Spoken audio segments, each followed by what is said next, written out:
The morning my son told me my own house belonged to his wife, I was standing in my kitchen holding a pot of Earl Grey. I'd already forgotten to pour. It wasn't dramatic the way you'd imagine. There was no shouting, no slammed door. He said it the way you'd tell someone the weather, flat, almost bored. And I stood there with the kettle still warm in my hand, wondering if I'd somehow misheard him. I hadn't. His name was my son, and he was 41 years old, and he was standing in the kitchen I had painted myself in 1987, the pale yellow I'd picked out of a catalog because his father said it looked like morning. And he was telling me that this house where I had raised him, where I had nursed his father through 2 winters of illness, where I had sat alone at the table after the funeral, eating soup I didn't taste, was no longer mine. Let me back up. Because this isn't really a story about a house. It's a story about how slowly you can be made to disappear, and how you don't notice until someone holds up a mirror.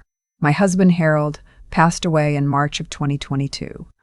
Pancreatic cancer, 4 months from diagnosis to the end. We'd been married 43 years.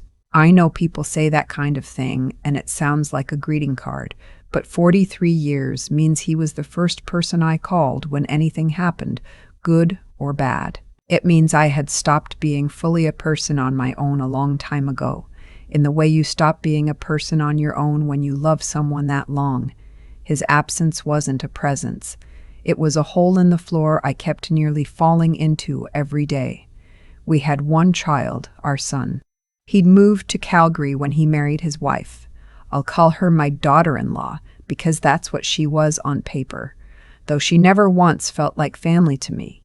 Not from the first Christmas dinner where she spent the whole meal on her phone. Not from the birthday cards she signed only her own name to. Not ever. I stayed in the house in Guelph. Our house. The one Harold and I had bought in 1985 for $212,000 and had paid off together over 22 years. The one worth considerably more now, which I came to understand was the whole point. About 4 months after Harold died, my son called and said he and his wife were worried about me living alone. He said they wanted to come stay for a while. Help me sort through Harold's things. Make sure I was eating properly. I should tell you that I am 67 years old. I walk 4 kilometers every morning along the river trail. I have a book club that meets every second Thursday, and I had been eating properly my entire life. But grief does something to your judgment. It makes you reach for whatever warmth is being offered, even when part of you knows the fireplace is a painting on a wall. They came in July.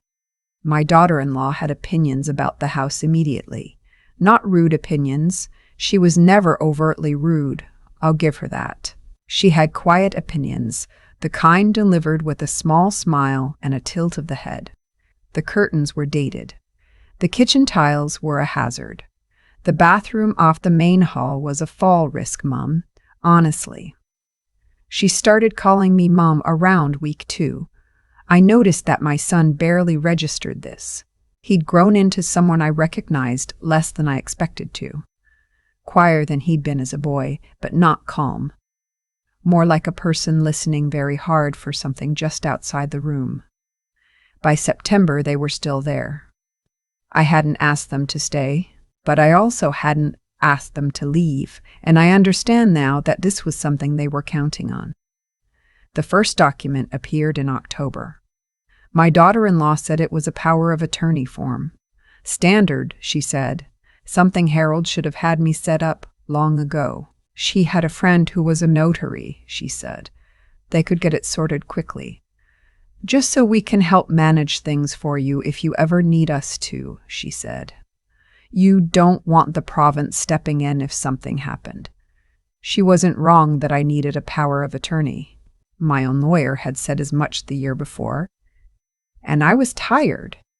Grief is a kind of tiredness that makes paperwork feel like climbing stairs in wet clothes. I read the first 2 pages. I signed where she pointed. I didn't read the rest. That is the sentence I have turned over in my mind every single day since. I didn't read the rest. What she had actually had me sign, was a general power of attorney with scope far beyond what I understood. Broad enough, my sister later told me, to authorize decisions about my property. My daughter-in-law knew exactly what it said. She had prepared it herself with that notary friend, and not once had she suggested I have my own lawyer review it. I didn't know any of this in October. I found out in February. This is how I found out. My younger sister. She's 64, 3 years behind me, and she works as a retired CPA who still does seasonal consulting for a firm in Waterloo. Came for a visit in the second week of February. She lives in Hamilton, close enough for day trips, but not so close that she drops in unannounced. She'd been calling me regularly since Harold died. Real calls, not texts, and she had a particular way of listening that made you feel like you were being taken seriously. She arrived on a Friday with a bag of clementines and a loaf of that dark rye bread from the bakery on James Street I love, and within an hour of sitting at my kitchen table, she had noticed something I had stopped noticing weeks ago. My daughter-in-law answered for me. Not in the way of someone filling a silence, in the way of someone deciding what the silence should hear. My sister didn't say anything that evening. She has never been a person who says things before she knows what she's saying. We had dinner, we watched something on television. She slept in the spare room across from what used to be my sewing room and is now my daughter-in-law's home office. A conversion that happened so gradually I couldn't pinpoint when it was decided. The next morning, my sister asked to see the house insurance documents. Not aggressively. She asked the way she asks about most things, straightforwardly, with a small explanation. I'm helping a client work through an estate, and I've been thinking about how you've got things set up. Just want to make sure nothing slipped through the cracks when Harold passed. My daughter-in-law was in the room. She said the documents were filed away and she'd find them later. My sister smiled pleasantly and said she was happy to wait. There was a pause that lasted maybe 4 seconds, and in those 4 seconds I watched something move across my daughter-in-law's face that I hadn't seen there before. Not anger. Something more controlled than anger. Calculation. She left to get the documents. While she was gone, my sister reached across the table, put her hand on mine, and said very quietly, "Where do you keep your financial files?" I told her. The locked drawer in the study, the one with the small brass key Harold had kept on his keychain, and I moved to the ceramic dish by the front door. "After she leaves the room tonight," my sister said, "I need you to show me everything in that drawer. I want to tell you that I knew then, that some part of me had always known and was simply waiting for permission to know." That's probably true. The body keeps a kind of tally even when the mind refuses to look at it. That evening, after my daughter-in-law went upstairs claiming a headache, my sister and I sat on the floor of the study with Harold's old reading lamp pulled down between us and went through every piece of paper in that drawer. It took 2 hours. What we found, the power of attorney I had signed, which my sister read in full, twice, with an expression I recognized from childhood as the face she makes when something is very wrong and she is deciding how to explain it. A letter from a real estate agent addressed to my daughter-in-law regarding a property assessment, and a printed email, exchange between my daughter-in-law and someone I didn't know that referenced the transfer, and once the POA is in place. I remember sitting on the floor of that study, in the house Harold and I had lived in for 37 years, and feeling something I can only describe as the floor dropping slightly, not panic, something colder than panic. The particular chill of understanding. "She was going to transfer this house out of your name," my sister said. She wasn't dramatic about it. She never is. She may have already begun the process. We need to know exactly where this stands first thing Monday morning. "My son," I said, and I didn't finish the sentence because I didn't know how.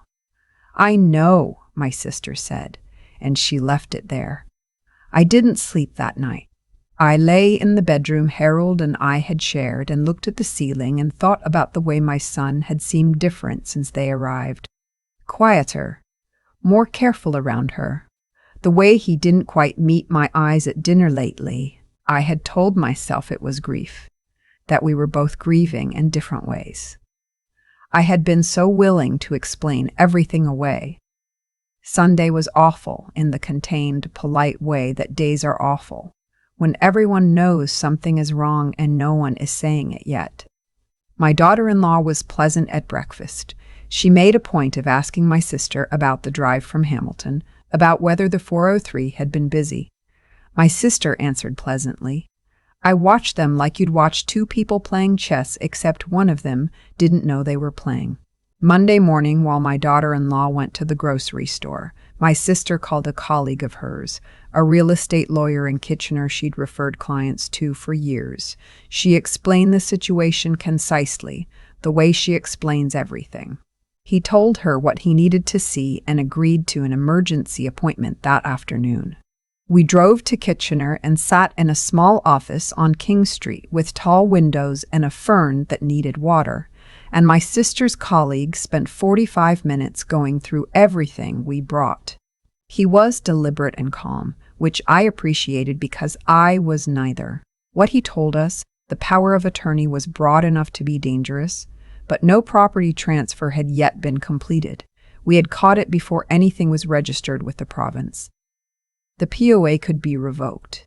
I needed to revoke it immediately in writing, witnessed and notarized, and then formally notify all relevant parties. He also told me I should speak to a family lawyer about my overall estate planning, and that I should consider gently, carefully, that my son might not have full knowledge of what his wife had been attempting. That last part was the hardest to hold. We drove back to Guelph in a quiet that felt different from the silence on the way there. On the way there, I had been afraid. On the way back, I was something else. Resolute, maybe, the kind of resolute that comes not from certainty, but from having no alternative. My daughter-in-law was in the kitchen when we got back. She was making pasta. The whole house smelled of garlic and tomato, and for one surreal moment, it almost seemed normal. Like any winter evening. My son came in about 20 minutes later, shaking snow off his coat in the front hall the way he has done since he was 7 years old. And I thought I couldn't help it. I thought of him at 7, stomping his boots on the mat, calling out, "I'm home," to no one in particular, just announcing himself to the house. We ate dinner, pasta with Italian sausage. My daughter-in-law poured wine. My sister drank water and kept her voice light. I barely tasted any of it. After dinner, my sister asked my son to sit with us in the living room. He looked between us and I could see him reading the room, some old instinct from childhood activating. He said, "Sure," and he said it to me, not to his wife. My daughter-in-law moved to come with us. My sister said very pleasantly, very firmly, "Just us tonight, I think." The look that crossed my daughter-in-law's face in that moment was not the look of someone mildly inconvenienced. I caught it before she smoothed it away, and I filed it away in the part of me that had been cataloging things for months without permission to understand what I was seeing. My son sat down in Harold's old chair, which he always sat in when he visited, and I sat across from him, and my sister sat at the end of the sofa with the folder of documents on her lap, and we told him. My sister was the one who spoke. She said it plainly, without editorializing, the way she reads a balance sheet. These are the numbers. This is what they mean. She showed him the power of attorney. She showed him the email printout. She showed him the letter from the real estate agent. I watched my son's face. He read slowly. He read the email twice. There was a long moment where he set the papers down on the coffee table and looked at them, and the only sound in the room was the furnace cycling on in the basement and somewhere outside a car going past on the wet street. "I didn't know," he said. His voice was different than I'd heard it in a long time, smaller somehow, like something had been let out of it. "I need you to tell me you didn't know," I said, because I needed to hear him say it not to my sister but to me. He looked up at me. My son, who had my husband's jaw and my mother's eyes, who I had once driven through an ice storm to get to emergency when he was 9 and running a fever of 104, who I had stood beside at his wedding and smiled and meant every bit of it. He looked at me and his eyes were wet and he said, "Mum, I didn't know. I swear to you, I didn't know." I believed him. I believe him still. I think there are people who are slowly absorbed into someone else's plans without ever quite understanding. It's happening. The way water reshapes stone, not in one moment, but over a long, patient time. I think my son had been reshaped, and I think some part of him had known it and hadn't known how to say so. My daughter-in-law left that night. Not dramatically. I want to be careful about that because this isn't a story where everything is clean and simple. She gathered some things and she left, and my son stayed. The revocation of the power of attorney was filed the next morning. My son drove me to the notary himself, and then he drove me to my own lawyer, the one Harold and I had used for years, the one whose office has a photograph of Lake Huron on the wall that I have always found oddly comforting. We sat in those familiar chairs and went through everything from the beginning. The weeks after that were not easy. My son stayed in Guelph for 3 more weeks. He slept in his old room. We made coffee in the mornings, and sometimes we talked, and sometimes we didn't, and both were okay. He was in the process of understanding what his marriage had been, which is a different and harder grief than the one I'd been carrying, and I didn't pretend otherwise. One morning, we were sitting at the kitchen table, the pale yellow kitchen, that particular February light coming through the window, Harold always said, made the room look warm even in winter. And my son put his coffee mug down and said, "How did you not see it?" He wasn't accusing me. He was asking honestly, the way you ask when you're trying to understand something you're also asking about yourself. "Because I was tired," I said. "And because I loved you and she came attached to you, and because grief makes you reach for anything warm." He nodded and looked at his coffee. "She was kind in the beginning," I said. "Or she seemed kind." And that's what I held on to when things felt off. I kept thinking I was misreading her. He was quiet for a moment. "Then, she was kind to you, more than she was kind to me, actually." Looking back, that sentence told me more than he probably meant it to. He separated from his wife in April. I won't speak to what that process has been for him. That's his to carry and his to share or not. What I can tell you is that he's doing the hard work of understanding what happened. With a therapist in Calgary he started seeing in the spring, and that our phone calls are different now, more real, less careful. My sister came back in April as well, for a long weekend. And we sat on the back deck in the cool air with blankets over our legs and cups of tea, and we didn't talk about any of it very much. We talked about her consulting work and my book club's recent disaster of a novel that 3 members had quietly abandoned by page 50, and about the crabapple tree in my backyard that was just starting to bud. At some point, she said, "You know, you almost didn't show me those files." "I know," I said. "You almost said they're fine, don't worry." "I know."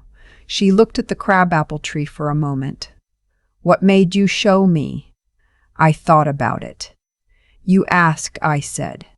"That was all. You asked and you waited and you didn't fill in my answer for me." She nodded slowly like that meant something, and maybe it did. "The house is still mine. The pale yellow kitchen is still mine. The drawer in the study with the brass key is still mine. I have a new power of attorney, a proper one, reviewed by my own lawyer, signed in full understanding, and a will that has been properly updated, and a financial advisor I see twice a year who asks me questions I answer myself. I walk my 4 kilometers every morning. The river is still there.